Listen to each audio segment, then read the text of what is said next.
Now, compliance is critical to the well-being of any society.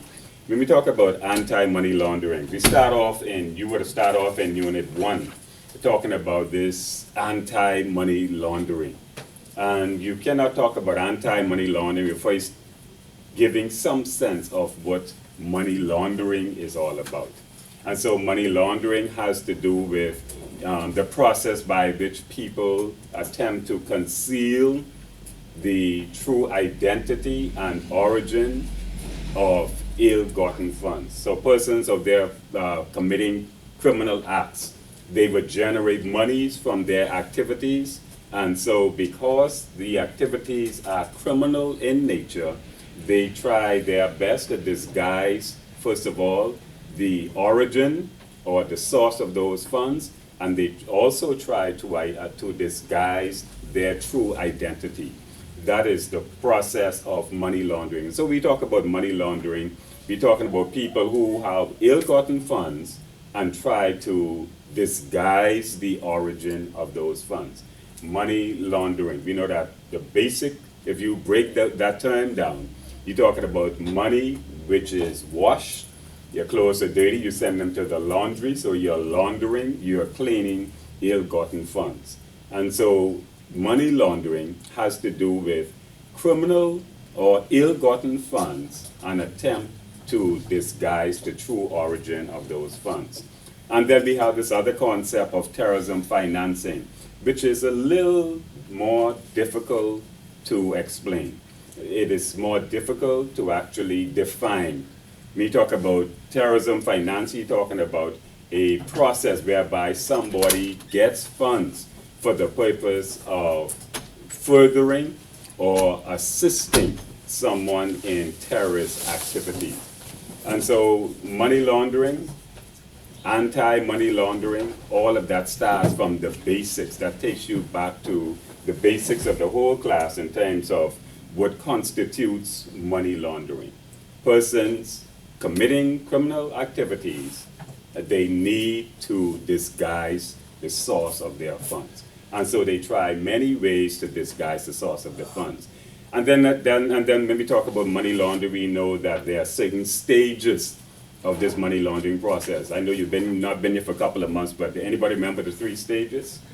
It starts with placement, then you go to layering, and then you have integration. Secondly, placement, obviously self-explanatory. You take the funds and you actually place them into the financial services sector. Layering, you start to move them around, you start to buy some financial instruments with them, you start to move them from one account to another, past one financial institution to another, you may move them overseas, you may buy property, you start to do some things which would make it more difficult to trace the money. By the time you get to the integration stage, it would be that the monies are so deeply rooted in the financial services sector or so far removed from where they began that they've been integrated into the financial services sector, hence the word integration. And so you place it into the financial services sector, which is the most critical stage. Because if you allow somebody to place it into the sector in the first place, if you allow them to get it into the sector, it is much more difficult after that to trace where the money goes. And that is why most of the energies, most of the efforts in terms of anti-money laundering ought to go towards the placement, making sure that you are able to distinguish exactly how the money gets into the sector in the first place. Hence, your AML regime must look at KYC, which is really the basics. And we're taking you back just to make sure that we're getting off the ground properly to go into Unit 15. And so your KYC, your know your customer regime, has to be vigorous. That means that you will have to determine who it is you're dealing with. The whole business of this anti-money laundering regime, anti-money laundering framework, hinges on 2 pillars, P-I-L-L-A-R-S. The 2 main pillars of any anti-money laundering regime is first and foremost to know who is the person you're dealing with, And the second one is, what is the source of the funds? Where did the funds come from? And so once you get those two pillars right, you are able to determine whether or not this person has ill-gotten funds or the funds were legitimately obtained. And so you go back to those two pillars, which will be the framework of any anti-money laundering program. Who it is you're dealing with, are the funds legitimate? And you do that by the strength of your KYC, your know your customer regime. Meaning that in terms of KYC, you will have to ensure that you confirm the true identity of the customer. True identity has to be done through some national identification document. Now we know that some persons are some people with 3 and 4, a couple of people with 3 and 4 passports or several identities. And so you will have to determine the true, and the key word there is true identity of the prospective customer. Or you may have an existing customer who you may have thought that you had sufficient information. Periodically, you will find that you need to obtain more information on a person to confirm his or her true identity. So that's one of the main pillars of anti-money laundering, determining and confirming the true identity of the customer. The next thing you will do is to determine where did the funds come from. So you determine the source of the funds. Now, how would you know the source of a person's fund? You would know that by gathering information on the person. If a person tells you, if you find that a person is employed in a particular sector, you can start to do what is called customer profiling to determine that if a person working in a particular sector, most of us will know the salary range within certain sectors. Even if a person is self-employed, you would know the net earnings, the range for certain sectors. And so if you have a prospective customer who you gathered information on where the person is employed or the type of self-employment, and the person is bringing in funds which is not consistent with that sector, then you know that you need to dig a little deeper and ask more questions. What we would say to you is that be careful that this whole business of customer profiling can be very delicate. It can be very delicate from the standpoint that if you are not careful, you can move from customer profiling to stereotyping, which is very, very negative. You don't want to say that, okay, this particular person, because he is tall, short, black, white, green, whatever, that this person ought to fit within a certain range. No, people have other things going on in their lives, which once you beg questions of them, once you ask questions of them, it can justify why they do what they do. Meaning that a person may be a customer of a financial institution and they may be depositing a certain amount of funds, which might not be consistent with that person's employment. However, if you dig a little deeper, you will find that this person, in addition to being employed, they also have a business on the side. And so the business can be generating money, which can confirm that, okay, the source of my funds is not confined to my employment, but I have monies coming in from other places. So the whole thing has to do with knowing who your customer is. That's why we call KYC, know your customer, know your client, is one of the primary pillars of the whole AML framework. You have to know who it is you're dealing with. And then the source of funds is just as important. You need to confirm where the money is coming from. Now, this whole business of source of funds, you have to be very careful that a lot of persons zoom in and focus primarily on source of funds, when there is another concept which is just as important, that is source of wealth. While somebody may have a source of funds that are just moderate, meaning you may have an income stream which is moderate, you may already have some accumulated wealth. You may have an aunt or a cousin or uncle or something or somebody who has given you, entrusted something to you that is very valuable. And so the financial institution has to be very concerned, very careful not to just profile the person based on his or her income, because you have source of wealth and source of funds. Two different things, but you must look at the person in totality. And so once you get this whole business right of who the person is, the source of their funds, then you are able to determine whether or not you really, really know the person. Once you decide that you gathered sufficient information on the person, then comes the next step, which is ongoing monitoring, which we will talk about more a little later on, but I'm just laying the framework for the whole AML process. Ongoing monitoring. That means that you would have gathered some information from the person on the onboarding stage. You're all familiar with the onboarding. When you take the person on as a customer, you would ask them to bring all of this information. Now we know that sometimes too, some persons bring most of the information, and many times a person may not bring all of the information. And we know how we are. Sometimes, persons will say, I have 9 out of the 10 documents, but I need to further this process along. I'm going to bring this back to you. Or I'll bring that back to you. And sometimes financial institutions are more lenient than they ought to be, and they allow persons to come on board without all the requisite document, against the backdrop that the person will bring the document at a later date.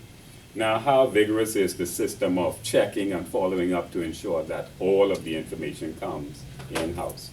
That does not always happen. And so you need to make sure that there's a process of ongoing monitoring. You need to make sure that periodically somebody goes back and flips through all of the customer's file to make sure that all the requisite documents are in place. If they're not all in place, you can have somebody as your customer who you think you know, but there may be some critical bits of information which you never obtain, and you do not fully know, you don't sufficiently know the person. And so ongoing monitoring is very important. Now, ongoing monitoring takes you from the realm of KYC into CDD. Now, one of the dangers is that a lot of persons use those two terms interchangeably. In fact, sometimes you may even see KYC/CDD. There's a danger in that, because there is a distinct difference between KYC and CDD.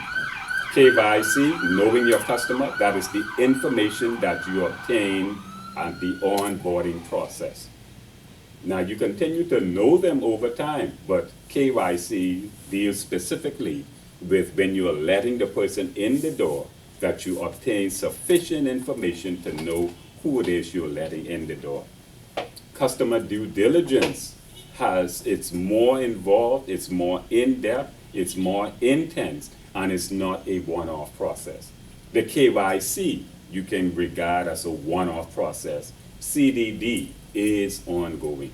Customer due diligence, you continue to know who your customer is, and that never stops until the relationship is terminated. What do I mean by that? You may gather information on a person today, and based on the information you gather today, that's based on the person's circumstances at that point in time. The person may be receiving a particular salary at that point in time. The person may have a particular amount of wealth at that point in time. Who's to say 3 months later, 6 months later, 12 months later, the person's circumstances may have changed altogether. They may have changed job, they may have gotten promotion on the same job, their salary may be increased by 10, and everybody would love to know that your salary changed. How many of you wouldn't want your salary to increase by $10,000 when you go back to work on Monday? It happens. It happens.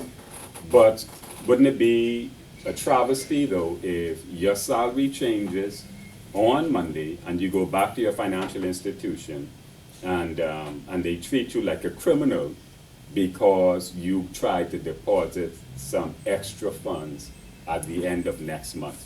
No, that means that financial institution has failed If they did not come back to you and ask you, okay, I see this year has been the normal trend, this was the amount that you usually deposited. However, this month we saw that that previous amount increased tremendously. What's going on?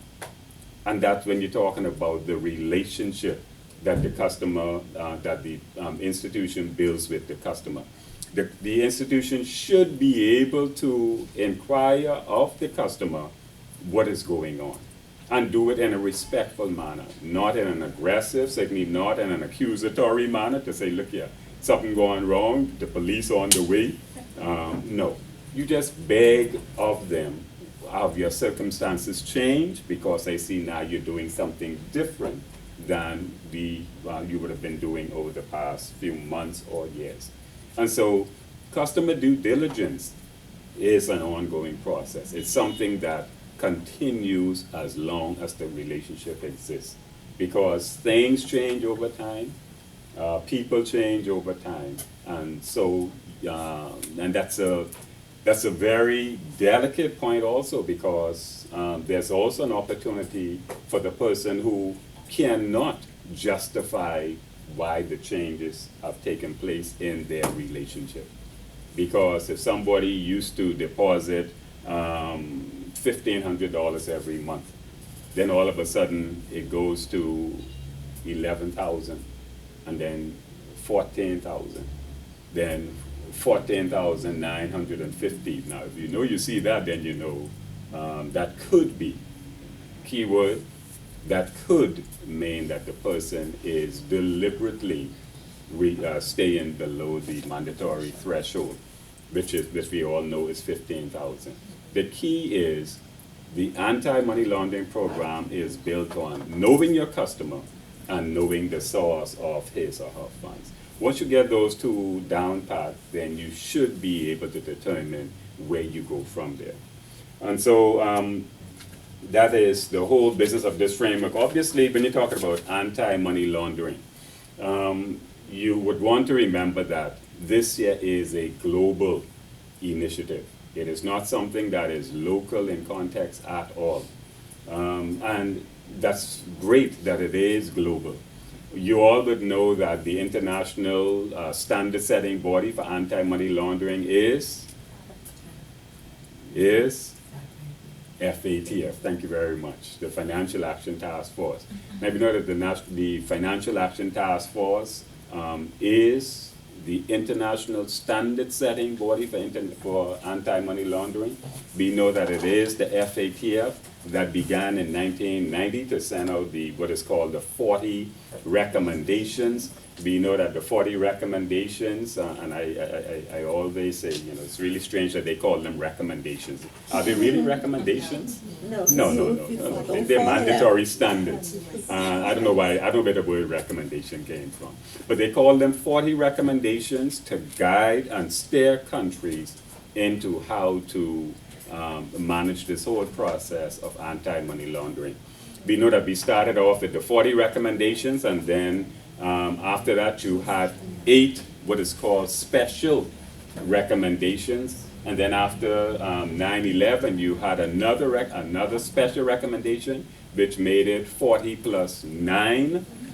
And then we know that in 2012 all of the 40 recommendations were the 40 plus 8, 40 plus 9 were revised again, and they came back to 40 recommendations again. And it was so devastating to me. Just when I knew all the 40 recommendations, I could tell you every one of them. I knew every one of them. And then they changed on me, so now I have to start to learn all of them all over again. Same concepts. However, I believe that the 40 that we have in place now are really more practical, more realistic. What do I mean by that? Then this whole business started with anti-money laundering in the late 90s, going into the early 2000s. A lot of persons still weren't really attuned to what was going on. And I don't think the Bahamas was really attuned to what was going on until the Bahamas was blacklisted in 2000. We were so trusting. We believe everybody is honest. We believe everybody is upstanding. we thought that everything was okay. It wasn't until the OECD, the FATF, and the FSF hit the Bahamas with those three accusations that we realized that we perhaps did not do a good enough job at regulating the sector. Speaking of regulation, you cannot have a proper anti-money laundering program without having a strong regulatory regime. Question? Once you have a regulatory regime that's in place, that helps to cover all sectors of the financial services sector. Now we know that in the year right after the Bahamas was blacklisted in 2000, came the financial services legislation in the Bahamas of 2000, which actually brought into play three new organizations, and by way of, for the first time the Bahamas had a financial intelligence unit, for the first time the Bahamas had an inspector of financial and corporate services, and for the first time the Bahamas had a compliance commission. By the way, I served at the Compliance Commission for 13 years. We got that off the ground, and that is for what is called the DNFPPs. Everybody remember what DNFPPs is? Designated non-financial businesses and professions, those businesses which were not really regarded as part of the quote-unquote financial services sector. And so this whole business of anti-money laundering was taken much more seriously by the Bahamas. When we set up the Financial Intelligence Unit, there was this concern that we need to be careful that there are real criminals out there. And from that standpoint, it became a process whereby I believe financial institutions went far left, and we had a process whereby there was over-reporting in terms of suspicious transactions report, because you walk into the financial institution and they say, that color they have on today, something about that person, and they just file, for any and everything. Or this person brought in a couple of U.S. bills, so we had to write up an STR for them. And the truth about it, we ended up over-reporting. And so there was an enormous amount of STRs, SARs at the beginning in 2001. Over-reporting. Because persons were erring on the side of caution, and where persons were just paranoid and over-reported. However, as time went along and we came to understand that you need to know your customers in a better way so that you don't over-report and offend people by reporting things that if you were to ask a few more questions, they can easily explain. Then we went to the other extreme, where there was what the Caribbean Financial Action Task Force called underreporting in the Bahamas.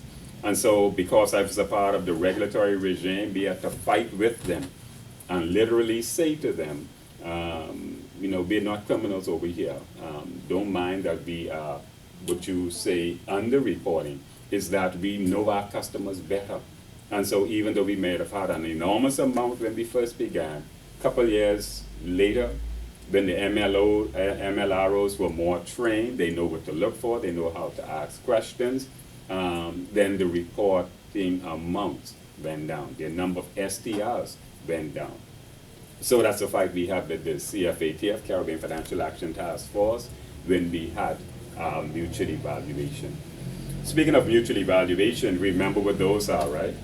Those are the process by which you determine how well a country is doing in terms of its obligation to the Financial Action Task Force's 40 recommendations. And so you have your MLRO in place. I'm sure that by now all of you would know that the role of the MLRO is critical to the anti-money laundering program. In fact, the MLRO is perhaps the most important person. MLRO/compliance person is the most important persons when it comes to the whole business of your anti-money laundering regime. Let me hasten to say, though, that I need you to appreciate, and you need to get this point, you need to appreciate that the MLRO slash compliance officer ought not ever be held solely responsible for the AML program. The AML program ought to be organization-wide, meaning that everybody plays a role in the anti-money laundering program. It is so sad that some persons in certain departments, other than the compliance department, if you have a compliance department, some people say, oh, if something happens, the compliance is going to take care of that, or compliance is going to look after that. No. Each department has a responsibility, has a role to play in the anti-money laundering program. Suppose you have an HR department that says, oh no, HR doesn't deal with compliance issues. No, HR is critical to the compliance regime.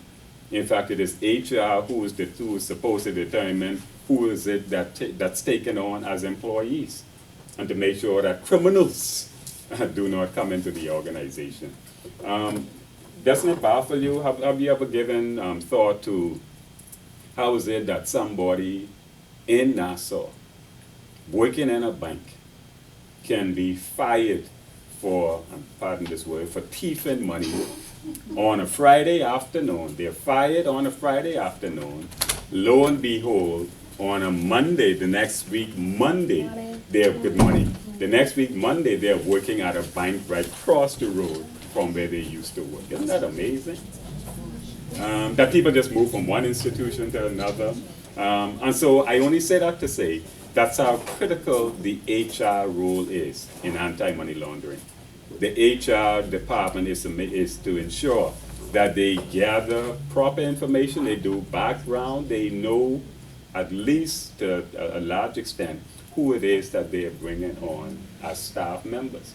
More so, the HR ought to be very concerned as to who goes into the compliance function. Just to make sure that you don't have a criminal, a crook in compliance.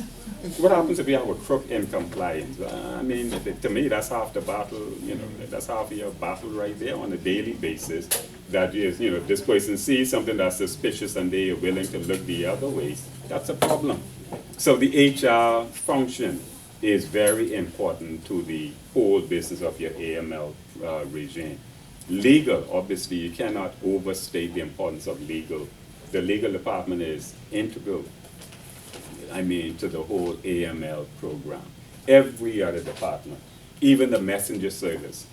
Because if you have a financial institution and the person wants to do something untoward, wouldn't it be nice for him to come to you as the messenger and say, while you go in there in the morning, put this, give this to so-and-so for me. And if you could find that the messenger can be complicit in some wrongdoing.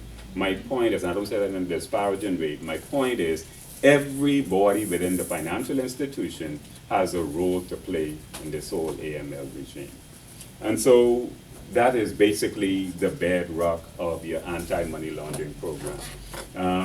Key to the whole AML program, in addition to your CDD, your KYC, your ongoing monitoring, is training. You cannot overemphasize the importance of training. When I say training, most of you will perhaps know that the Financial Intelligence Transactions Reporting Regulation 2001 requires that everybody in the financial institution should be exposed to training at least once per year. Everybody. It does not distinguish what your role is, what your position is. It says everybody in the financial institution ought to be given training once per year.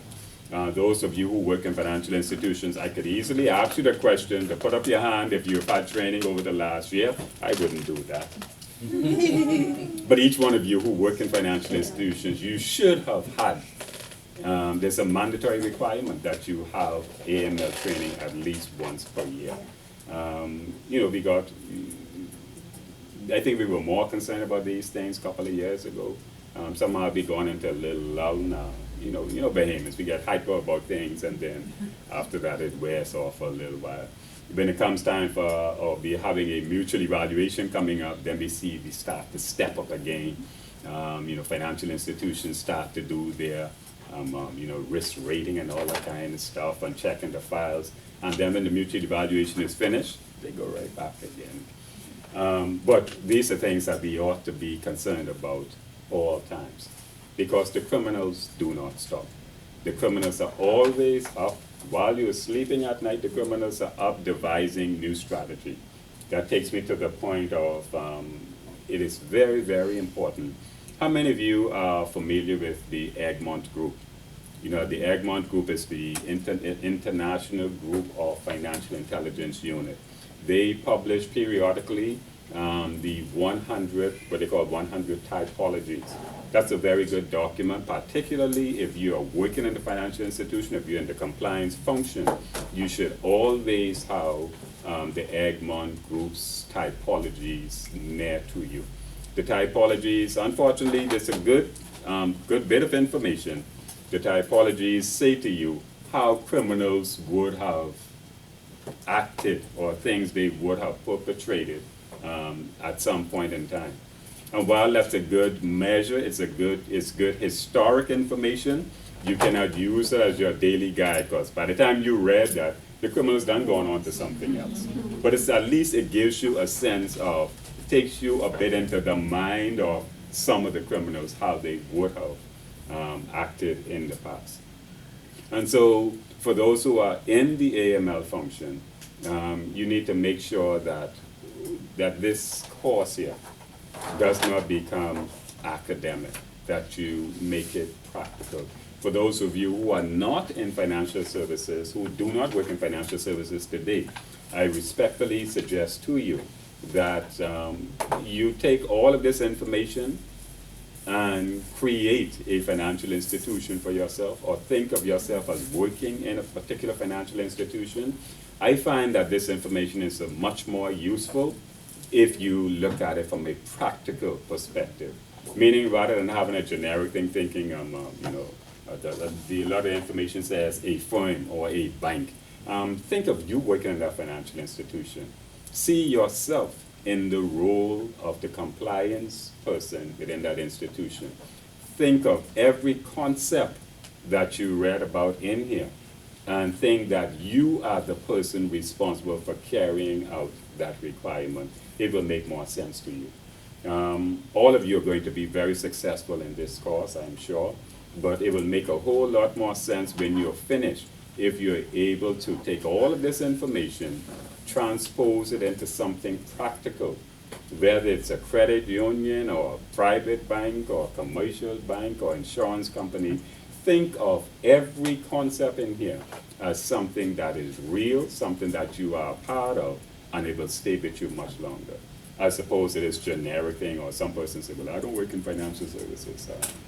Obviously, that you are here, you ought to make the most of this course. And I say that with the greatest of respect.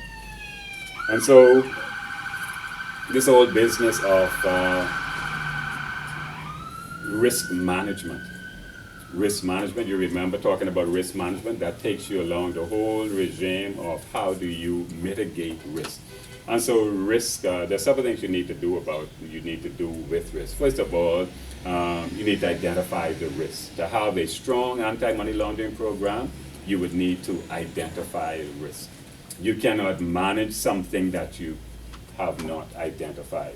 And so risk identification is very, very important. That's the first step to managing risk. The next thing you do is to assess the risk. You determine, well, how big is the risk? Is it a low risk, medium risk, high risk? Once you determine that you have a risk, you put it in a certain category.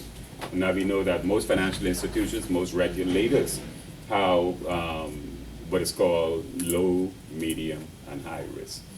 As for the Compliance Commission, because that group, their constituents was such a small group, the Compliance Commission only had low risk and high risk. But by and large, you would have low, medium, and high.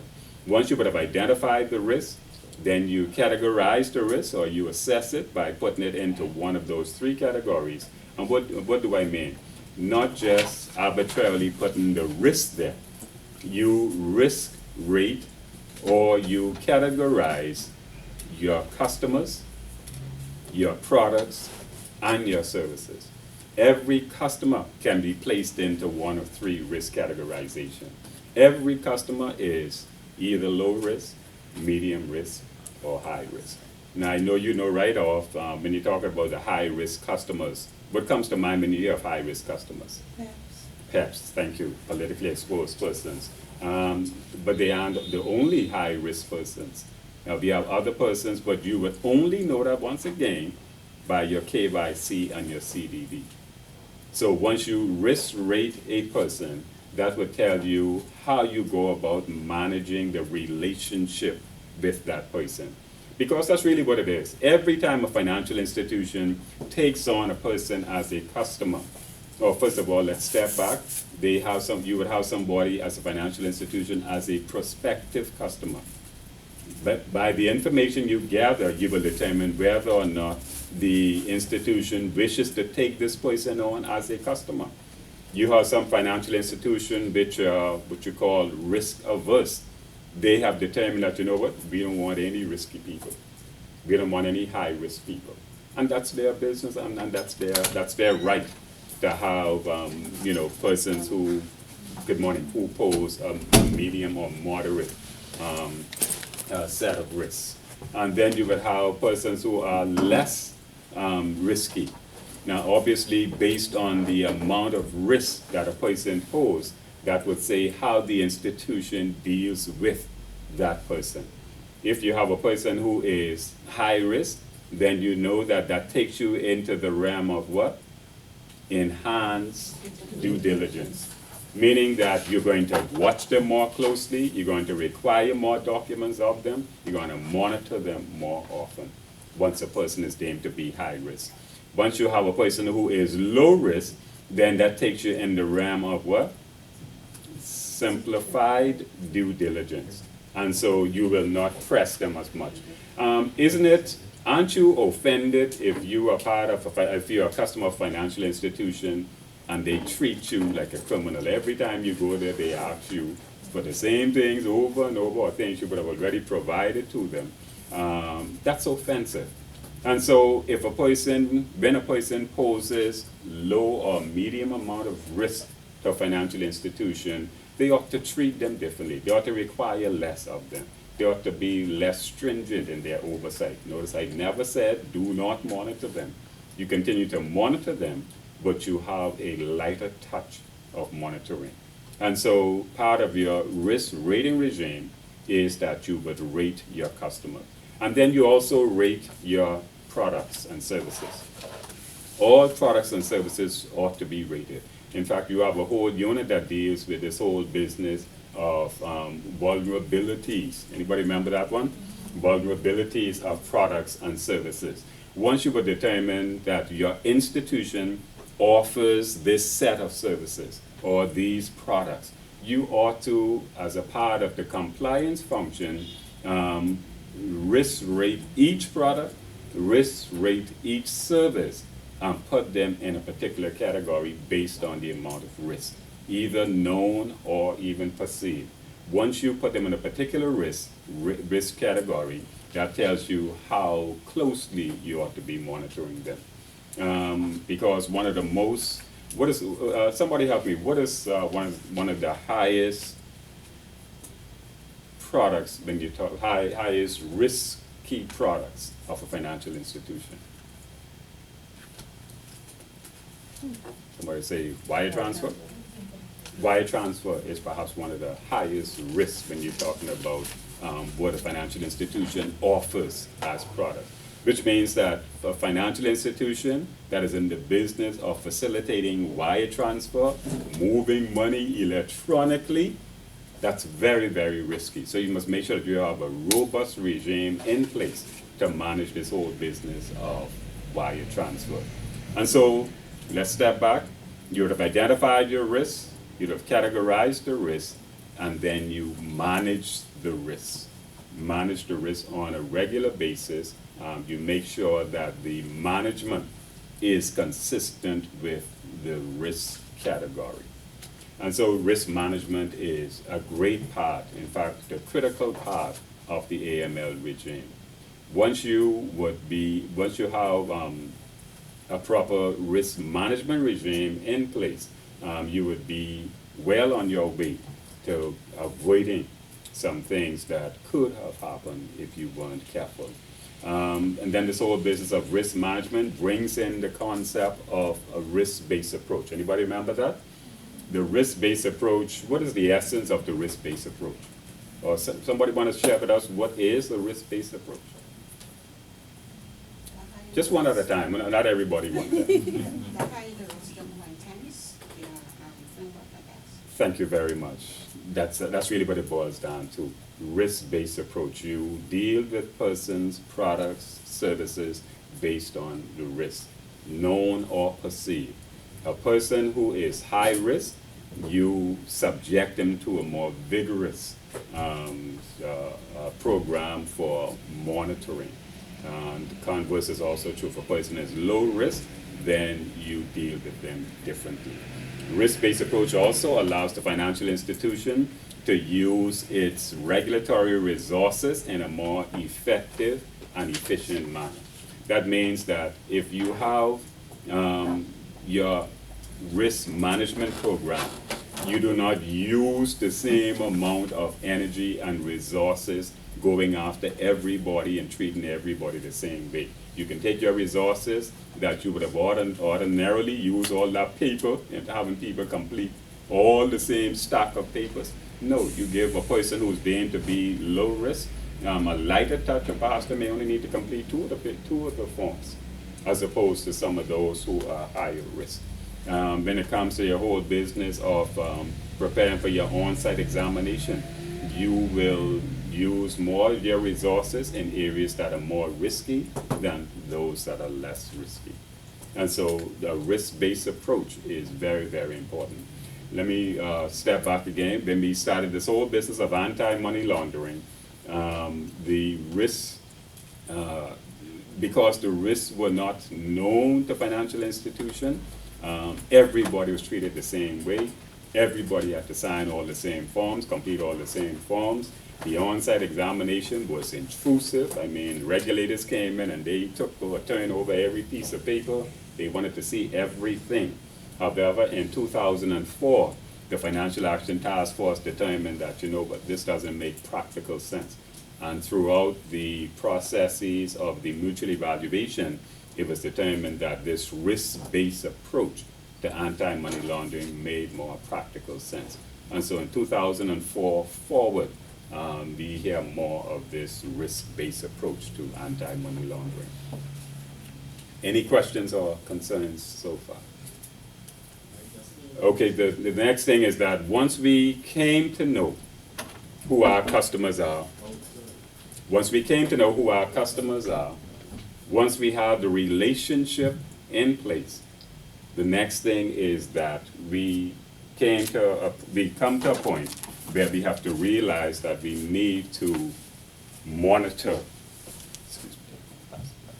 the persons we have as our customers.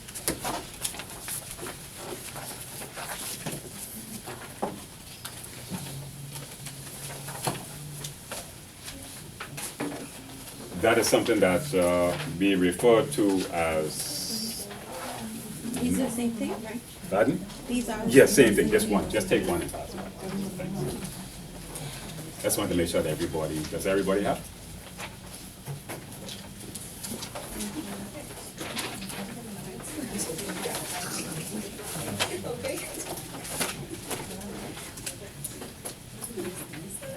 Okay, after you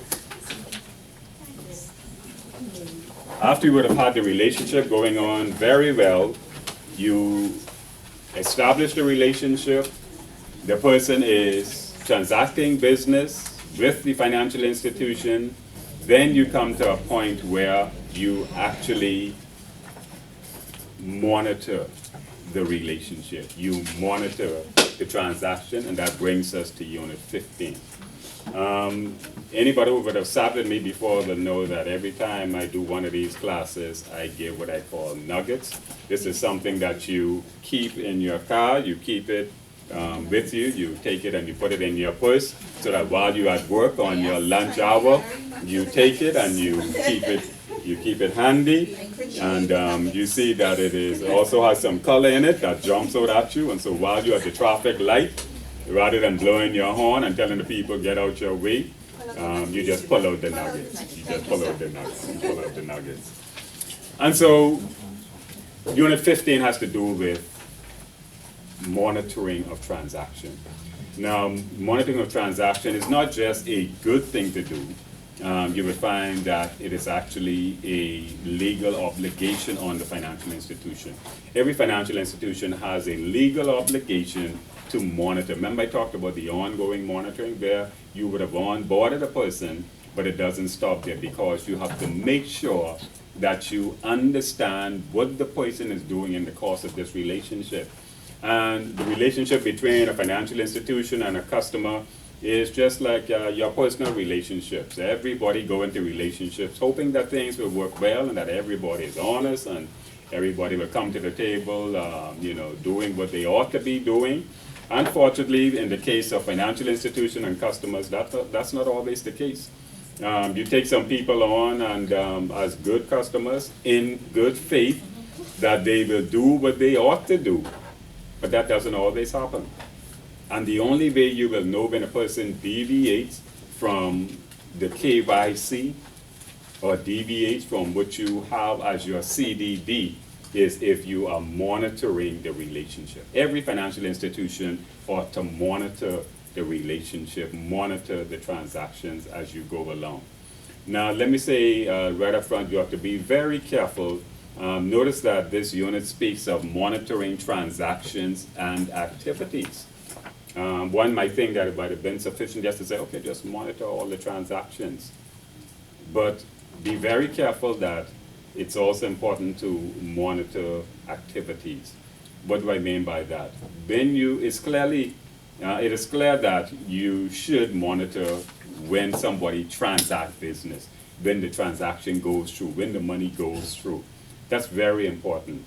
Equally as important is that sometimes a person may attempt a transaction and it might not go through because of you ask them more questions, or they see that you're more astute than they thought, or you're more vigilant than they thought, and then they pull back.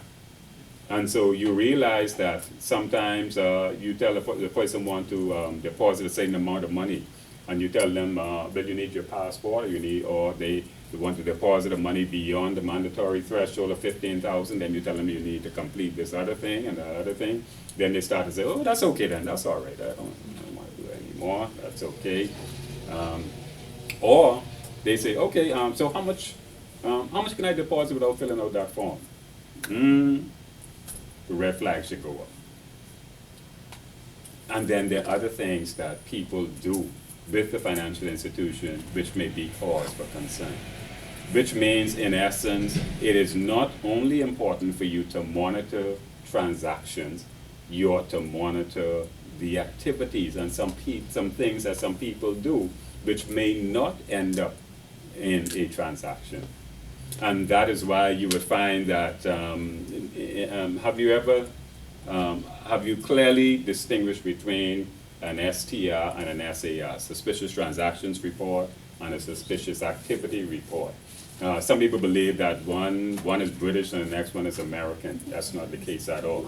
I say that's very seriously. Some people really thought that the STR was from the UK context and the SAR was an American terminology. Not the case at all.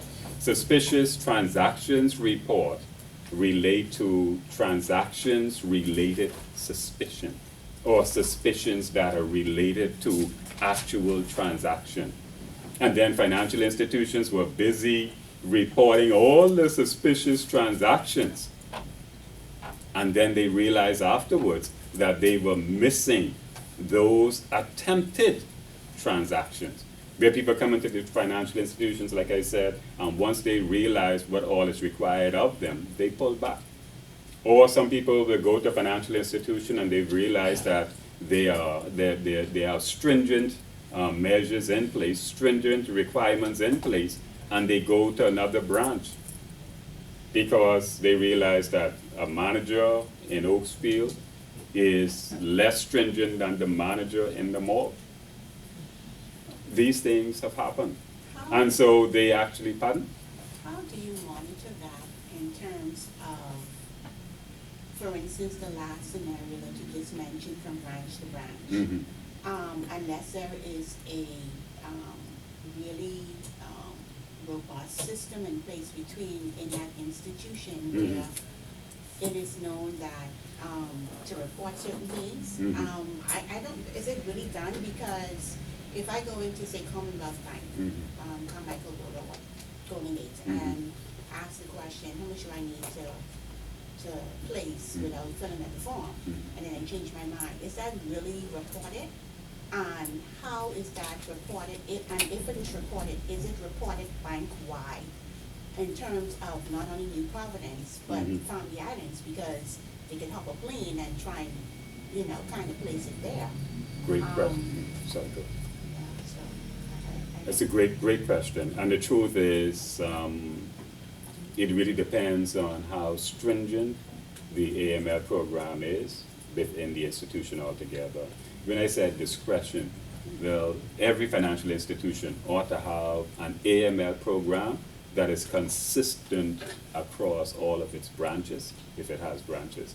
And so if it is that you are able to do one thing at a branch that you cannot do at another branch, that may speak to the management of the branch with the less stringent requirements. And remember too, now you need to balance that with the fact that institutions perhaps give certain discretions to certain managers, or to all of their managers may have some discretion. Some may say, you know what, I'm not taking any chances with anything, and that may just be the makeup of that person. That look, I don't take any chances, I run a tight thing here, this year, no, you don't do that over here. Whereas another person may be more lenient, the person may be more reasonable, or the person may be more friendly at a particular branch, irrespective of the institutional standard. It has happened. It has happened. However, the overriding point is a financial institution ought to have standards in place that are across the board for each of its branches, whether it's in New Providence, Family Islands, or any part of New Providence. That's a great question, but it has happened.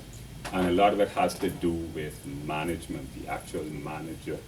And you see why it's important for all managers to be subjected to the, but not subjected, to be a part of the AML program. All of them ought to be in the same room, hearing the same thing at the same time, and leave out of that room with the same understanding that this is the standard for this institution. Same thing happens across countries. There are some countries, AML regime are more robust than others.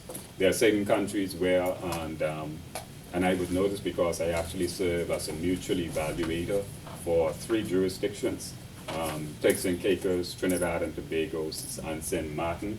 And we found that you would have systems where certain financial institutions in certain countries had standards from far left to far right. And certain countries had AML programs far left to far right. And that's why you would have certain countries which are known to be more vulnerable to criminal activities than others. Some countries have also made the determination that, you know what, we just need to survive. The government has determined that this country just needs to survive. We need to make money. We need to keep our people employed. We don't care what the FATF or OECD or anybody say. We can do what we need to do. And that's what they do.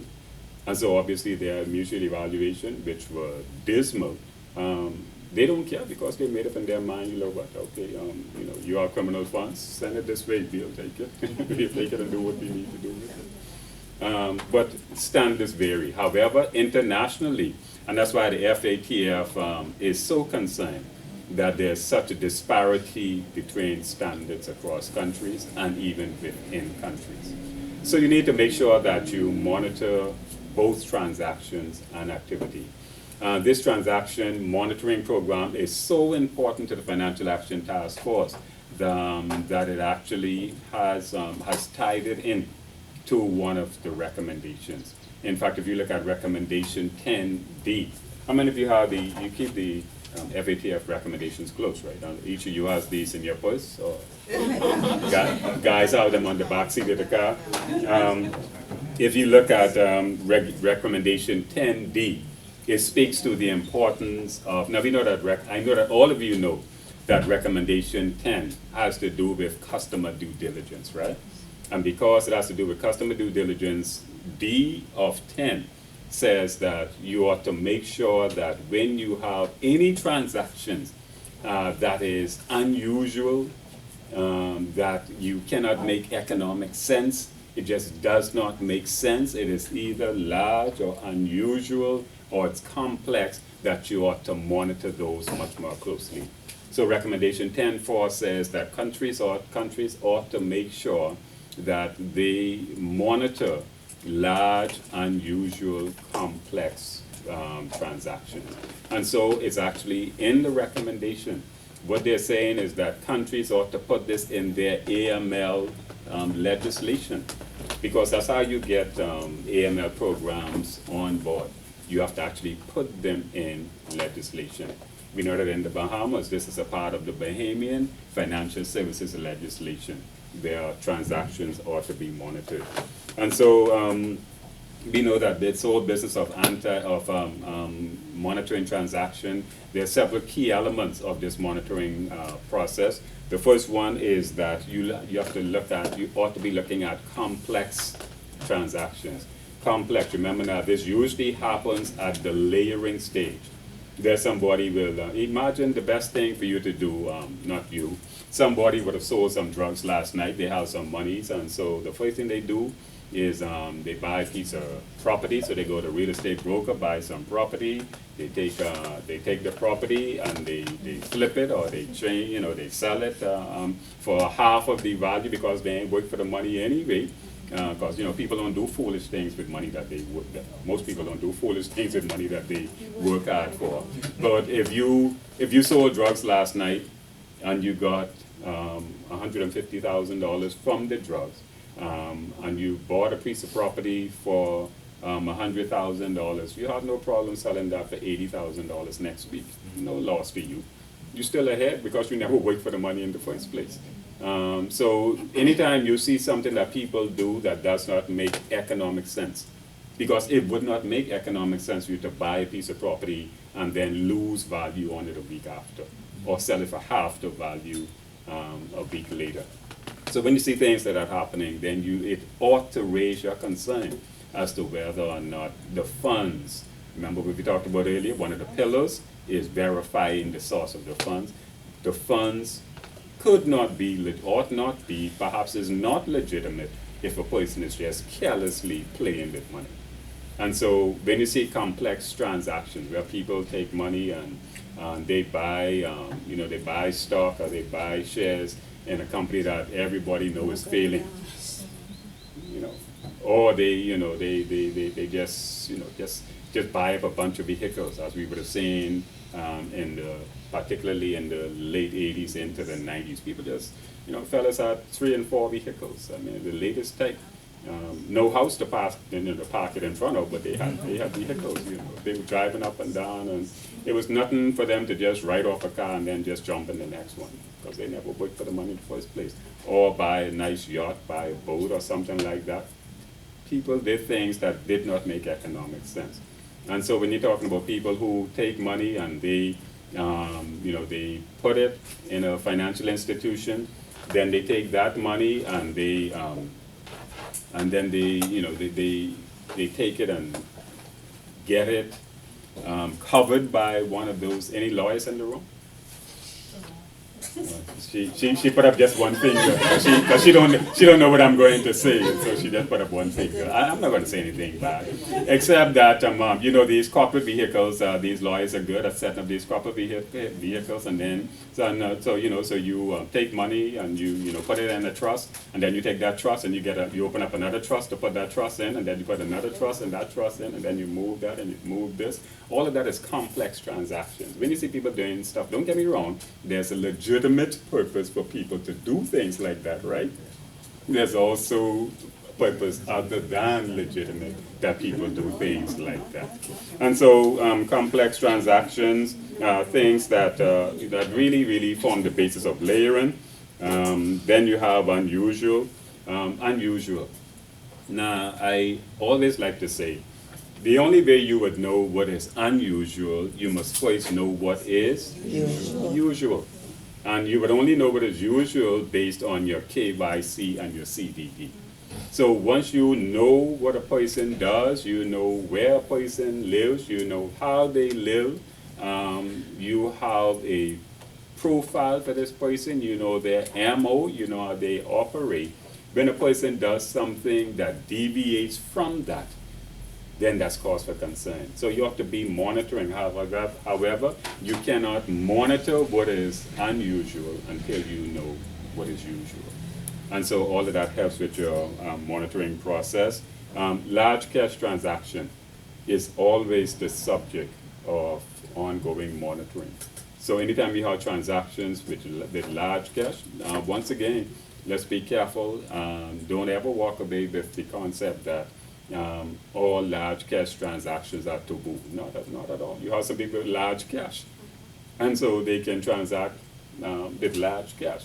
However, it goes back to where did they get the money from? The two pillars, that you know the person, that you know the source of their funds. And so, but it says that large cash transactions, the FATF has always been concerned with large cash transactions.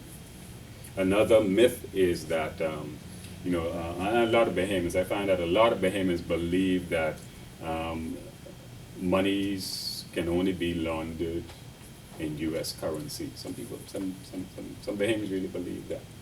But if you really look at the true essence of the definition of money laundering, you can launder money in Bahamian dollars also, right? Okay, nobody agrees with me, so let me move along. So once you monitor transactions and activity, it helps you to mitigate, it helps to avert criminal activity. Certainly it would minimize criminal activity. Criminals are such too that once they know that you are monitoring, they are less likely to do some things. The converse is also true. People believe you're in checking and you smile every time they come to the bank or to your institution, insurance or whatever it is, credit union or whatever, and you don't ask them any question and you just gladly take money from them. And criminals are crafty, you know. A lot of them will come and they engage you in a conversation. They ask, oh, yeah, you related to who? What school you went to? Man, your face looks so familiar. Anytime somebody tells you, your face looks familiar, you know, be careful where they get into that question too. Because that could take you down a different road. Maybe they're trying to throw you off or something like that. And then they engage you in a conversation and they befriend you. Criminals do that. They befriend you because they're looking at some criminals on the outside. They're looking for somewhere to do what? Place their money.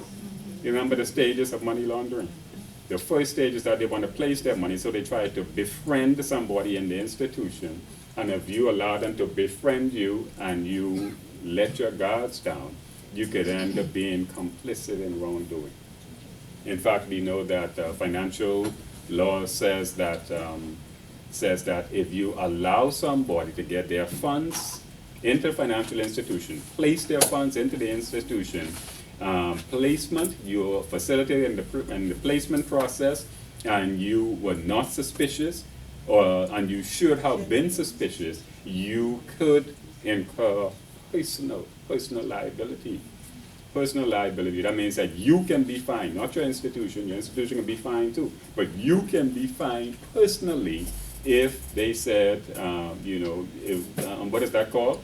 Willful blindness, that the ordinary man on the street should have been concerned, and you did not exercise any prudence. You allowed certain things to happen that was so obvious, that was so blatant, that you should have asked some questions, or you should have been suspicious, but you were not. That can land you in trouble. And so the criminals befriend you. And if you're not careful, you would assist them in getting their monies in. If you're not carefully monitoring transactions, you can be facilitating money laundering.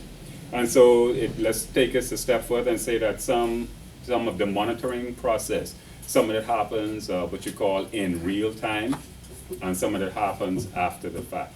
Real time, meaning that if you if a person is seeking to transact business with you, while you are engaging with that person and you have cause for concern, you ought to be dealing with those suspicions right then. You know, and then anybody in here from BPL, BEC, those folks?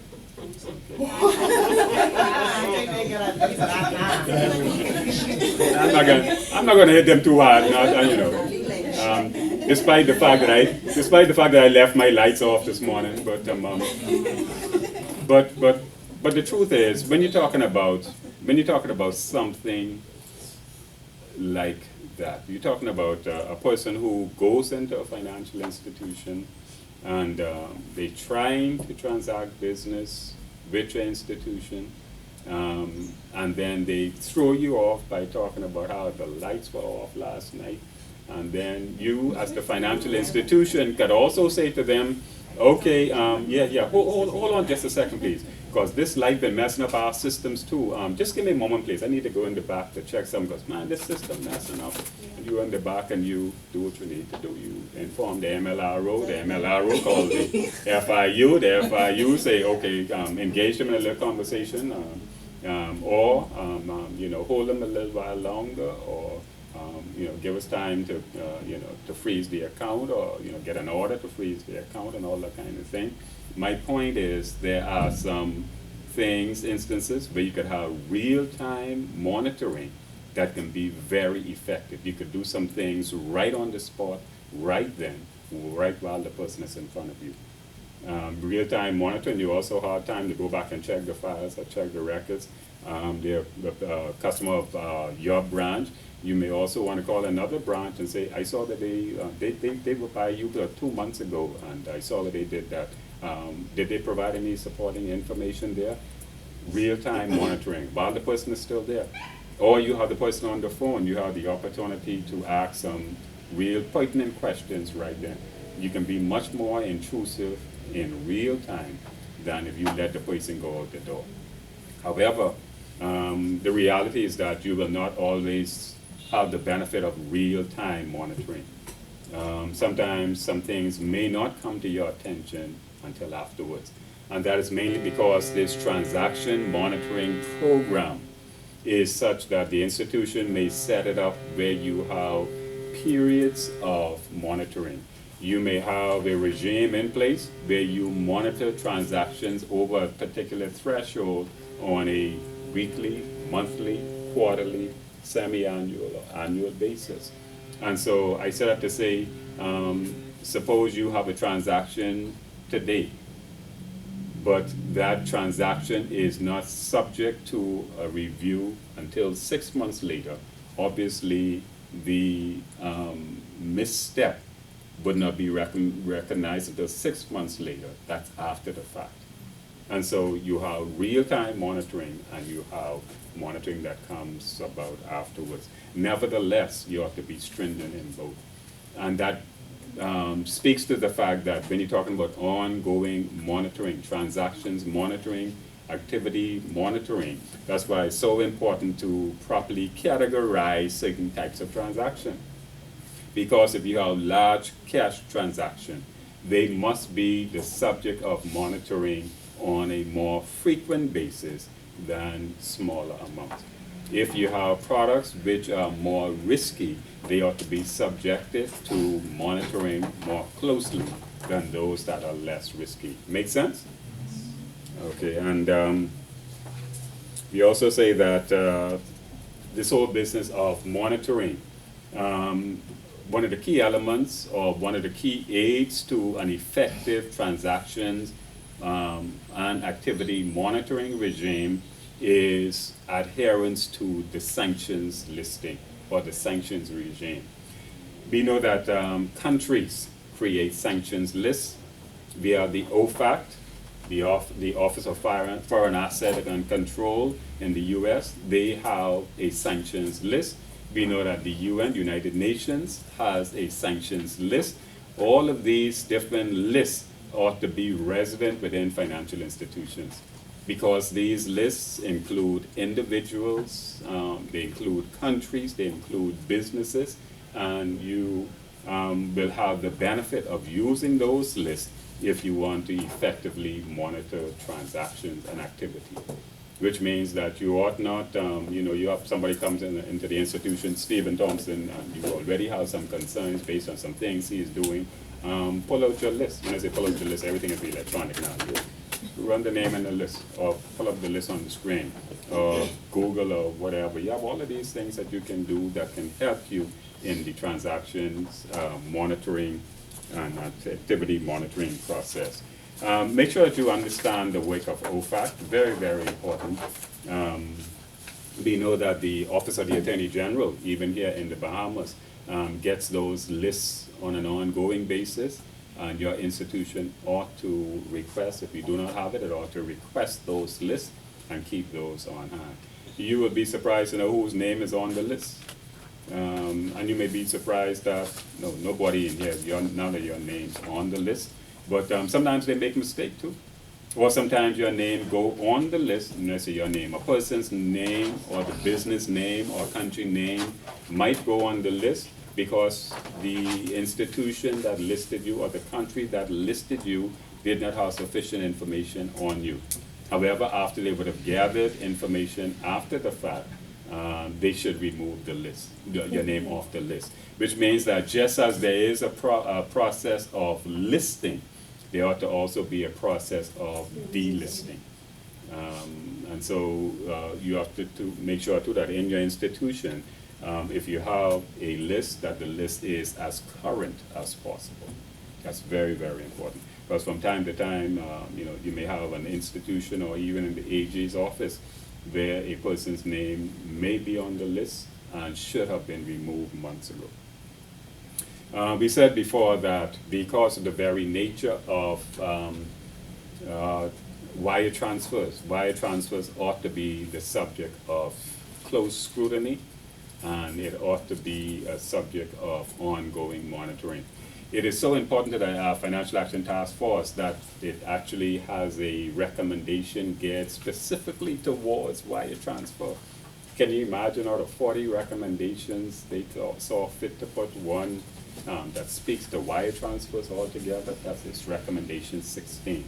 Recommendation 16 speaks to how you ought to manage this whole business of wire transfer. It talks about that when somebody is moving money electronically, which is already a high risk, because of the speed at which that happens, because you don't know, funds can be moved from one part of a country to another in a split second. It could be moved from one country to another on the other side of the world in a very short period of time because of the speed at which transactions take place. You have to be very, very concerned that you monitor wire transfers properly. We talk about monitoring wire transfer. Some of the key elements is that, first of all, you have information on the originator or the sender. The person sending the money, you ought to, as the financial institution, you ought to have information on the person who is sending the money. You ought to know that that person has the wherewithal to be sending the amount of money they're sending. And that only goes back to whether or not or how much you know about this person. If a person is sending several thousands of dollars, and according to your profile on the person, he or she only makes $290 a week, that's cause for concern. Don't get me wrong, I'm not saying call the police, I'm saying ask some more questions. But wire transfers are very, very critical. We know that, and I think even in the Bahamas, I think we take this business of wire transfer too lightly. I think we are so casual with it because we have so many persons. The reality is that we have so many persons in this country who originate from elsewhere. And those persons see a need to, and perhaps have an obligation to repatriate funds on a regular basis. But, and there's nothing wrong with that. The concern though is the money they're sending consistent with that person's profile? That's the key element there. And so information on the originator, the sender, is very, very important. Also important is the information on the receiver. Who's this person sending the money to? We would know that in terms of this whole business, is there anybody in a reading mood? You? You smart. Yeah, you smart. Please go ahead. Can you turn to, I think it's page 528. You have the material? 528. You don't? Anybody have the material? 528. It's not much reading. It's not 5 pages. I'm just going to ask you to read something for everybody to get it, for us to get the emphasis of it. 528. Anybody have their book with them? Page 528, please. Can you read the shaded area there, that example 911 attacks, please? My page is maybe a bit different. Yes, you're okay. It's the example, I'm not sure what your page might be. Example 9/11. 9/11 attack. Yes, please. Okay. The terrorists in the New York attack in 9/11/2001 were able to blend into the global financial system undetected. In essence, the 19 hijackers opened 24 accounts, and a review of the related transactional activity revealed the following: that there were no direct transfers. Sorry, read those a little slower for me, please. There were no direct transfers to or from foreign jurisdictions. Example, the United Arab Emirates, the Saudi Arabia, and Germany.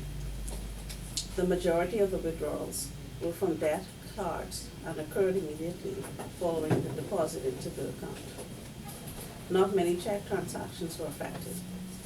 The transactions were globally below reporting requirements, and a series of withdrawals were made at the same ATM machines by group of the hijackers. Numerous balance inquiries were made. This highlights key behavioral activities of terrorists, providing an indication of some of the concerns firms need to bear in mind when monitoring both their account holding and one-off customers. Thank you very, very much. We see there that obviously in this year is hindsight. This is after the fact. But it shows how important it is for financial institutions to be closely monitoring what's happening with their customers. Certain things like, people immediately depositing and then immediately withdrawing those funds. That ought to have been a red flag. There's so many other things within financial institutions that ought to be a red flag. We know that, and let me be fair to financial institutions, we know that it is a fact that it is much more difficult to identify typologies for terrorism financing than it is for anti-money laundering or money laundering. Much more difficult. Money laundering, we know by and large what the typologies are. People, first of all, you're talking about smurfing and people doing all these other things. When it comes to terrorism financing, the fact that it always is much more challenging because the amounts of the transactions can be so different. Notice that with money laundering, the mandatory threshold is $15,000. When it comes to terrorism financing, you could just be sending a couple of dollars to a particular organization, a terrorist group. You could send them $15 every week, and you could do that for years, and people don't ever find out about it or find out long after the fact. So because of that, it's much more difficult. But just to let you know that it is very, very important for financial institutions to monitor what's happening with all of their customers. And so it is, you have some persons here who perpetrated perhaps one of the biggest disaster certainly in U.S. history, and which could have been avoided or could have been minimized had financial institutions been more astute. And so wire transfers are critical. I mentioned before, you ought to know the originator, you ought to know the sender. You ought to also be mindful of the jurisdictions to which the monies are being sent. Are they being sent to jurisdictions which are known for terrorist-related activity? If you see somebody in the Bahamas sending monies to Saudi Arabia. I mean, how many of us have family in Saudi Arabia? You may have a cousin or a son or a daughter who goes somewhere for schooling in a particular country, but we don't usually know people in those places. And so if you see people sending monies to these funny places, Iran, Iraq, all those funny places, it ought to be cause for concern. Once again, I'm going to say in an accusatory way, there are certain things so that ought to be cause for concern, and you ought to be more intrusive and ask more questions. But wire transfers are critical to this whole business. And so when the recommendation 16 speaks to cross-border transactions, it's bad enough when you have people moving money electronically within a country. That's cause for concern. But when you see people moving money across jurisdictions electronically, you ought to be much more attentive to what it is they're doing. Particularly if you know that the countries that they're sending the monies to are not known for having a vigorous AML program. And there are some countries, as I mentioned before, there's some countries that are so lax that their AML program, they do not promote a strong AML regime. And so if you see somebody send the monies there by wire, that ought to be a cause for concern, and they ought to be made to justify what that is about. And so this whole business of transactions monitoring, I want to say to you too that it is difficult, in fact almost impossible, for you to monitor transactions without being able to access transaction records. Hence, transaction records are critical to the business of monitoring transactions. You must have your transaction records in place. Not just have them in place, they ought to be easily accessible to relevant persons. It is very, very important. We know that when you talk about transactions record, the maintenance, required maintenance, retention is important. Retention for a period of at least 5 years. We say 5 years, you have to be careful not to just hold to 5 years, because if the law enforcement authorities have an ongoing investigation, they may ask you to hold the records for a period longer than 5 years. And so I always recommend it to financial institutions that they ought to hold records for as long as is possible. Certainly, within reason. We know that spacing becomes an issue, but then you have you have all kinds of ways now you can retain records. But the point is, you do not say that, okay, today we've had them for 5 years, let's just discard all of these right now. But law enforcement may have an investigation in train. So if you're concerned about any institution, particularly if you have a customer on whom you have filed an STR, you'd want to keep their transaction records for a bit longer. You do not discard those on the 5th year. You keep those for a little bit longer because invariably, and it has come to light, that law enforcement were conducting investigations on some people. However, the institution discarded the records on the 5th year. And so you want to make sure that you have information available to law enforcement. So transactions, maintenance of transaction records is critical to transactions monitoring regime. Now we know that monitoring transactions can become challenging after a while. Therefore, financial institutions have the benefit of getting assistance with their monitoring program. And so we have this business of strategic transaction monitoring and filtering programs. There are some companies which have focused on this, and they have actually created some tools for the financial institutions to assist in monitoring. And so you will have some things that you can get off the shelf for financial institutions. The danger in that is that a financial institution ought to be careful not to get a program off the shelf which might not be suited to that financial institution. Whichever program you get to assist in monitoring must be tailored to that institution, or must be able to assist that institution in monitoring its transaction. It's counterproductive to get a monitoring, filtering system that is not suited to your institution. And so when you're talking about these monitoring of transaction, each financial institution ought to have a document that speaks to how it monitors transactions and activities on an ongoing basis. The document, first and foremost, ought to be accessible to persons who ought to be able to get to it. It ought not be on the compliance compliance manager's desk or on the shelf, locked away in the compliance officer's office. It ought to be accessible, meaning that it ought to be known to those persons who are reason to know about it. The document, they're saying that there are 12 elements, 12 things that the documents ought to contain. We're talking about the transactions monitoring document. It ought to define the risks associated with the service provided. Remember we said that you ought to risk rate all of your services, products, and customers.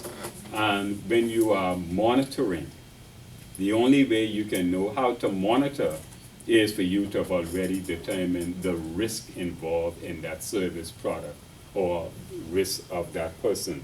And so the document ought to speak to the risks involved. We are monitoring this transaction, we are monitoring large cash transactions because the risk associated with it is such and such. Or we are monitoring this product, wire transfer, we are monitoring, imagine the stringent ongoing monitoring that a private bank ought to have in place.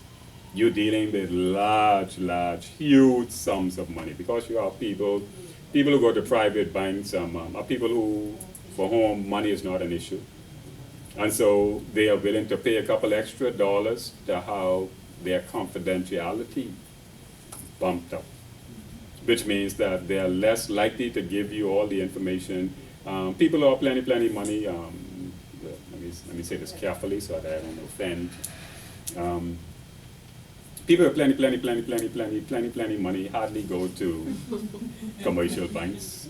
Certainly they will not have a regular savings account. Not people with plenty. When I say plenty money, I talk about money like what you all have. Regular folks like me, we go to commercial banks. We have a regular savings account. My point though, seriously, when you talk about private banking, people go to private bank because they know that the relationship is of a different nature. They don't ask the questions that they may be asked in other places. The confidentiality clauses, they have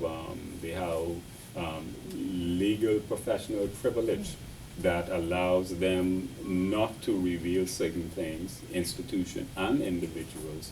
And so they ought to get a monitoring program that is suited to that financial institution, that type of institution. The transaction monitoring program for a private bank will be different from that of a credit union or insurance company. And so the point is that the type of program you get must be suited to the institution. And it must take into account the risks associated with the customer, product line, service line. It also says that the document ought to say how staff are trained. It's useless. It does not make sense for you to implement an ongoing monitoring program if the staff do not know how to use it. I mean, what sense does that make if you have all these filtering programs and first of all, is the filtering what? They don't even know what you're talking about. They don't know how to use the program. That's counterproductive. So if you have a program in place, staff ought to be trained on the utility of the program. They ought to know how it works. They know, first of all, they need to know what it's intended to do. Why get an ongoing monitoring program and you don't say what the objective is? What is the aim of this program? Let the staff know we got this program, we have this program in place for the sole purpose of ensuring that we are able to monitor transactions, to get any red flags, to get exception reports, anytime there are outliers, it will say to us, okay, this year is out of the ordinary. this is inconsistent with this person's profile. This is inconsistent with what we know about this person. Outliers, exception report. It ought to say that to the staff members, we have this program in place to mitigate the risk of money laundering. And it ought to be known to all. It ought to say other things too, that there's clear escalation process must be a part of your ongoing monitoring process. What does that mean? That means that if something comes to your attention as being suspicious or questionable, you may not even go into the realm of suspicious once it is something that causes you concern. And we know that we all have like what we call this gut feeling about things. And women are more of it than men, because I believe women can detect things. Men, we don't have it. Every time, almost every day of my life, I'm being told, "I told you so." If you'd listen to me. But the truth is, when we talk about this whole business of what is happened, what has happened, if we had measures in place, half of the things that happen in financial institutions would not happen, because you would have been prepared for certain things, you would have been astute, you would have been attuned to certain red flags. And so the system ought to say to you, I'm concerned about this, yes, I'm concerned about this, but what do I do about it? Who do I report it to? So there ought to be a clear escalation process. You can be concerned about something and you may say, okay, well, I'm concerned about this, but anyway, leave that to the compliance folks. They can pick it up one of these days. So that's it. They pay them for that. And they pay them well. Compliance folks are paid well. That's so I heard, I don't know. But they pay them well because they're supposed to be the ones dealing with all the risks of money laundering. No, it's everybody's function. So everybody, irrespective of your role in the institution, if something comes to your attention that you're not comfortable with, there ought to be a requirement in this document that says you are mandated to report it to someone. Report it to the MLRO, report it to the immediate supervisor, depends on what the structure is of the institution. We know that flatter institutions have a different reporting regime altogether. If you're in a flat institution, you'll be able to report it right to the manager. If you're in a more structured a system, an organization that has more tiers, you may want to report it to the immediate supervisor, who report it to the MLRO, who report it to the, and then we know that the MLRO is supposed to be independent. And so it depends on the structure. The point is, there ought to be a clearly defined escalation process. Who do you report it to? And after it is reported, what happens after that? Whose responsibility is it after that? How does it ever get to law enforcement? Who calls who makes contact with the FIU? Or law enforcement, or when I say law enforcement, law enforcement is the broader term, which could include FIU, police, other authorities. The program ought to have assurances in place, quality assurance that this system is going to work for us. It doesn't make sense to buy a system that does not work or only work on certain days of the week. You need a system that is robust, that works every day. And so it ought to have scalable architecture. By that we mean it ought not just be a system that works today. If your staff count, if your customer base is 15,000 people, why get a system that is tailored for 15,000 people? No, you get a scalable system, a system that can actually work for 40,000, because you expect that your company will grow over time, okay? And so you ought to have a strategic transaction monitoring and filtering program which is accessible to all relevant persons. Next to that is that you ought to have a system that keeps the staff vigilant, but the staff must be able to rely on the system to help. That means that the staff should not feel overwhelmed by the system, but they must not over-rely on the system and say, well, the system can catch it. You don't have to worry about anything. If you didn't get any red flags this week, then that means that everything went well. The system will not catch everything. And so it's really a collaborative approach whereby you depend on this system as your tool, but that does not preclude you from taking all the measures you can, even if you did not have the system.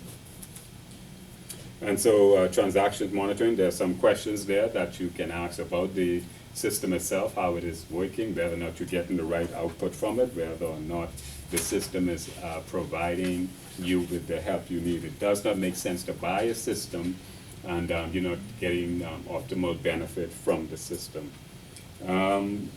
As another part of your ongoing transactions and activity monitoring process, you need to be able to identify key risks. Risk across your customer line, risk across your product line, risk across your service line. And so the material speaks to you of the different types of products that and services that you ought to be monitoring. We know that cross-border transaction, I mentioned before, very, very important. You want to make sure, look at how the UK deals with this whole business of their obligations on financial institutions when it comes to monitoring products and services and customer transactions. You will see that the EU has a much more vigorous process for persons operating outside of the UK, outside of the EU than those who are operating within the EU. Your persons within the European Union, countries within the European Union, they have less stringent obligations once they are operating among themselves. Once they start to operate outside of the EU, then the requirements become more stringent.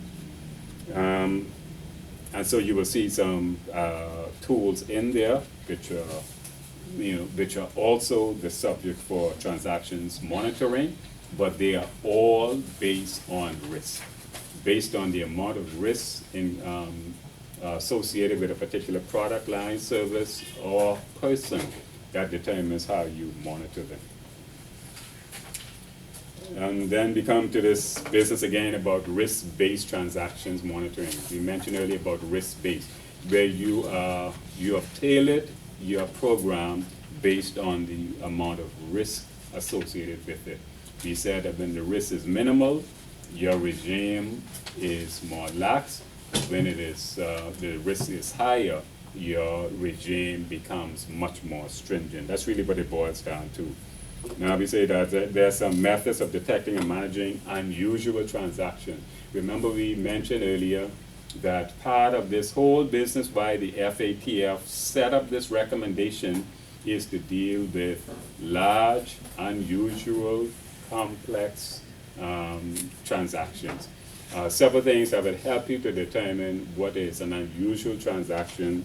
You will be aided by that in creating profiles for your customers. As I mentioned earlier, you would risk rate your customers.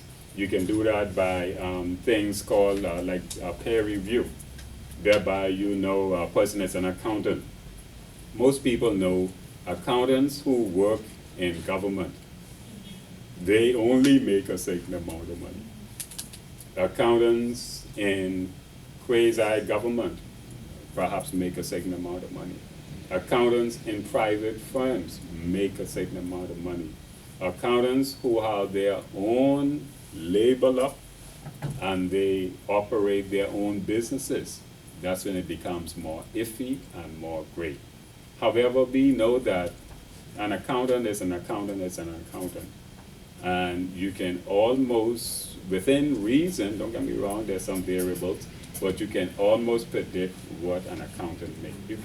You can almost predict what any profession makes within reason. And so you can risk rate almost any profession within reason. There are some variables that help you to determine what a person makes based on a person's profession. And that's why it's critical. Most financial institutions at the onboarding process, they ask questions about your employment. That tells them, by and large, which category you go in. Once again, the caution there is not to just zoom in on that or to put them in a certain group based on that information alone. There are some other variables that may change that drastically.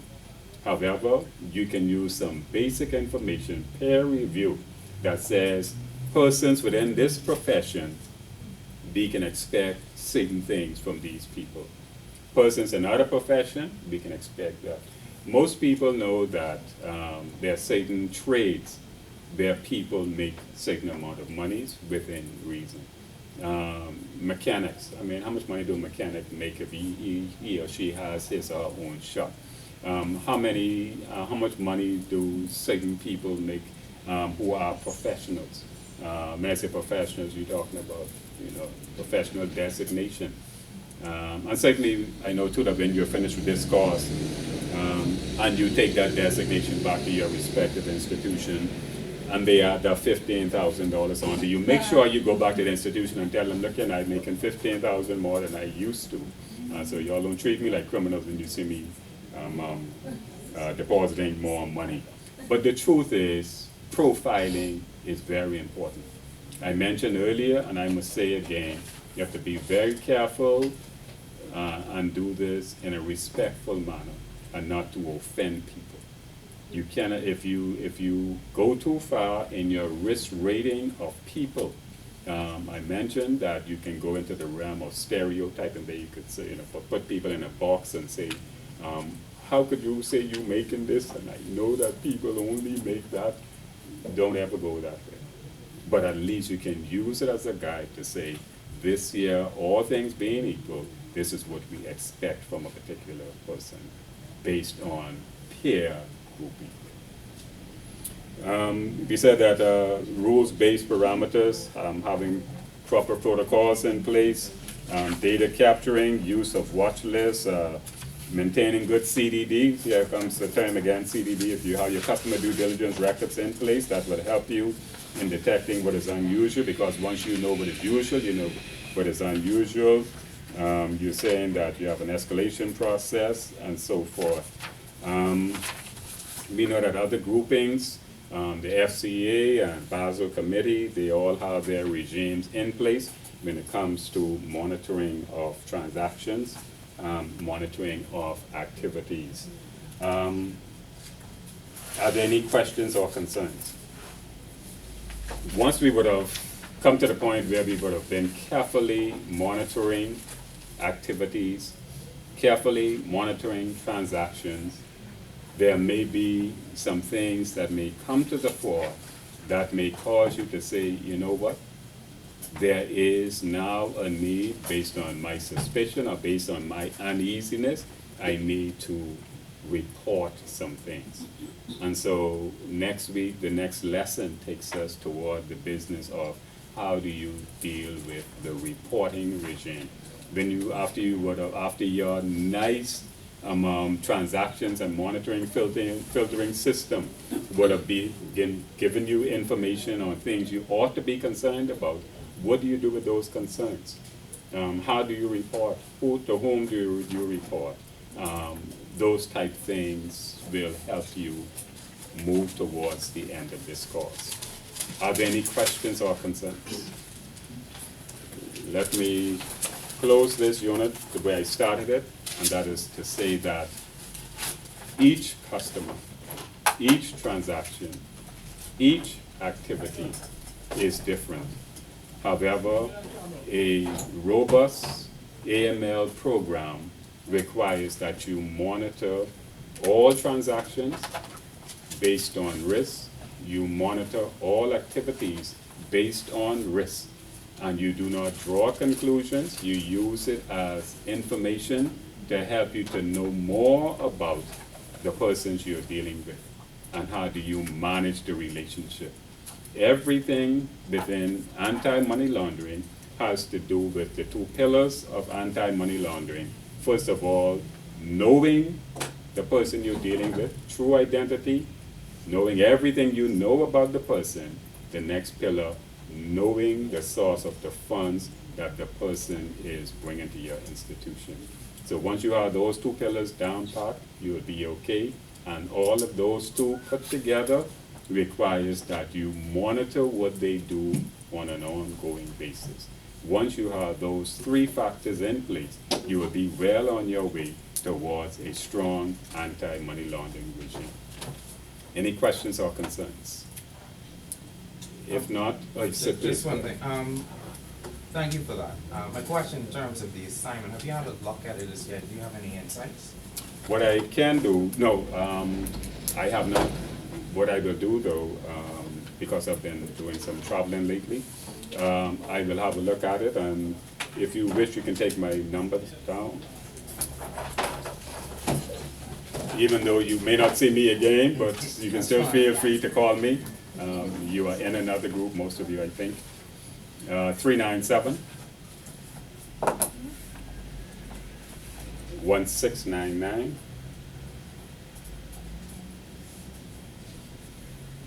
And for the purpose of this year, I don't ordinarily do this, but for the purpose of this year, because I just created an email that I do not put my other email address, Stephen, S-T-E-P-H-E-N, S-T-E-P-H-E-N, Stephen dot Thompson, Thompson, at NIB Bahamas.com. At what stage are you, and I ask this very generally, with your assignments? Most of you would have started and some finished and some... And some say they finished. They don't laugh, couple finish. Yeah. But let me say this to you, even though you may be part of another session, let me say this to you, and I say this very seriously. Feel free, if you have started and you want to bounce some ideas off me, you want to send it my way to have a look at, to give you some feedback, I am receptive to that. Feel free to send it my way. Even if you don't see me again, send it my way. I'll have a look at it, because let me say this right now. I am very, very passionate about this whole business of anti-money laundering. Let me tell you too, and I don't like to talk about myself, but just for you to know, in terms of by way of background, as I mentioned before, I serve as a financial service regulator in the Compliance Commission for a period of 13 years, actually helping to get that off the ground. Few of us got it off the ground. I serve as a mutual evaluator for 3 jurisdictions. I said that before. I have actually been at the table working closely with the Caribbean Financial Action Task Force. I actually serve as the National Anti-Money Laundering Coordinator for the Bahamas for a period of time. And so I take this very seriously. Nobody pays me for what I do. I really believe that criminals, truly believe deep down inside, I truly believe that criminals who have ill-gotten funds ought not be allowed to get those funds in the legitimate financial system, which is really geared towards decent people. And so I feel as though we all ought to do everything we can to keep those ill-gotten funds out of the system. I take this very seriously, and so I'll be happy to help any one of you in seeing how you formulate your responses, and to try to help to guide you towards what might be a little better response to the assignment. I just love the whole field of anti-money laundering. It just makes so much sense to me. To me, it is the right thing to do. It is the way an ordered society ought to operate. We ought not to let criminals in the system. Financial institutions are set up for the purpose of, I believe, dealing with decent people who have legitimately obtained funds. We ought to keep everybody else out. I truly believe that.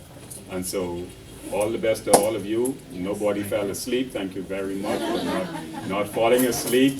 All the best to you. And as I say, you may not see me again, but feel free to call on me if I can help in any way. Please let me know. Take care. Have a great day. All the best to you. Did everybody sign the...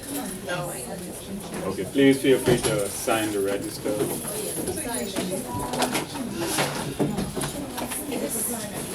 Let me say to you too, and I'm going to say this easy because I don't want to offend anybody.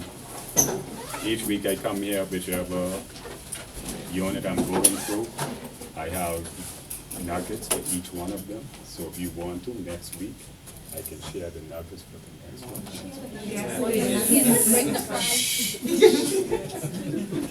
Well, don't go talking now. Oh, sorry, who has the register, I please? have it, I'm signing in. Okay. Thank you very much. All the best to you. Have a great day.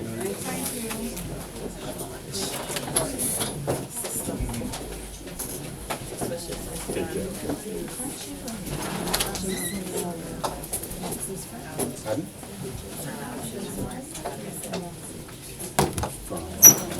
Who's better? Pardon? Okay.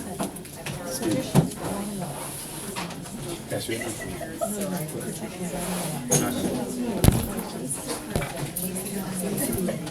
Yeah, we put together.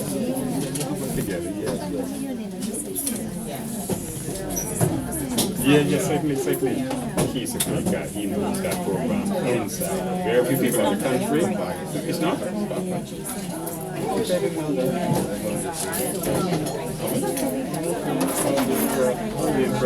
didn't know that Jason is a good guy. I mean, to me, thank you very much.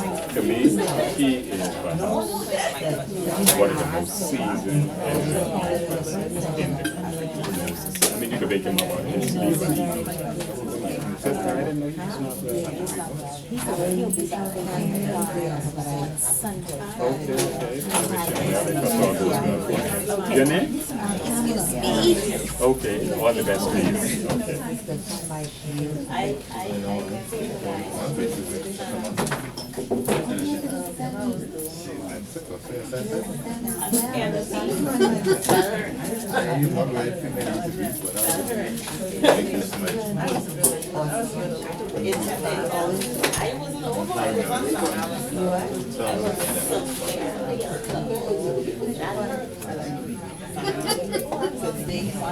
How's house last week?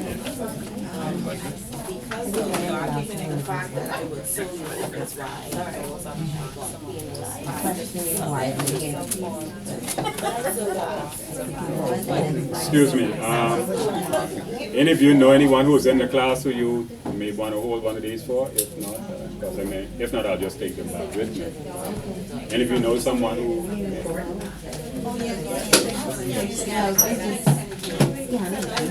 Thank you.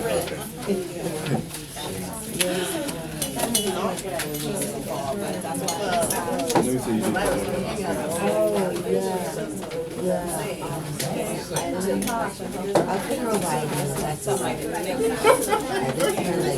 The 50 is collaboration of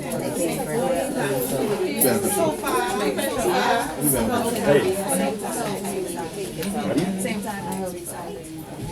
Yes. I'm not sure they're gonna have you and Miss. Milan, I got one more question. Okay, take care. All the best to you now. Remember what we talked about? Okay. Still there. That's what I'm saying. I'm there. But I need to bump it up.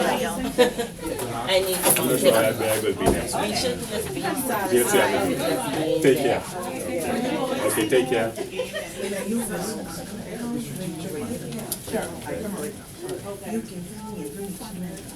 They always, What they want is you the, to go above. what is the merit, what is the distinction?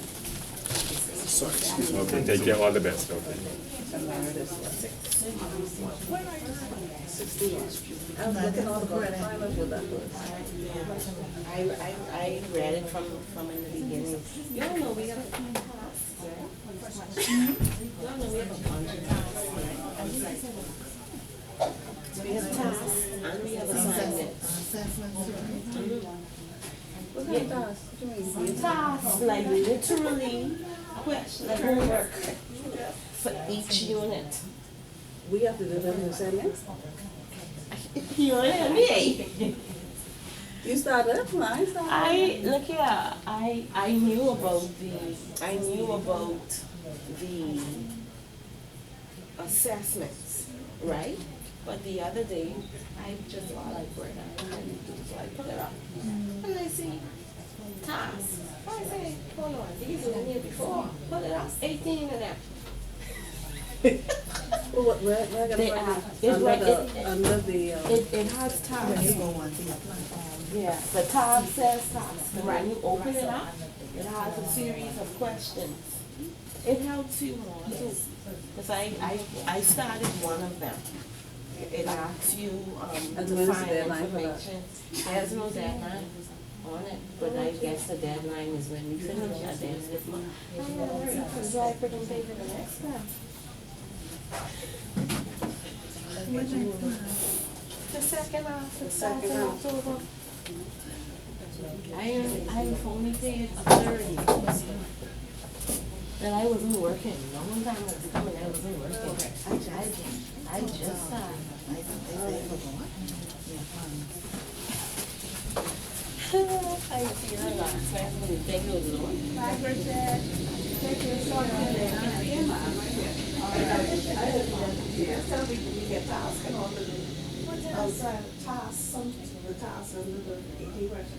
What is it? What's she talking about? I don't know, I kind of, in addition to the assessment, probably, under the task, when you go under the profile, there's a 34 tasks. Probably there's 18 questions you have to answer. I just saw, that's not mandatory, but I just saw, it didn't look good in my notes. What I just sent her.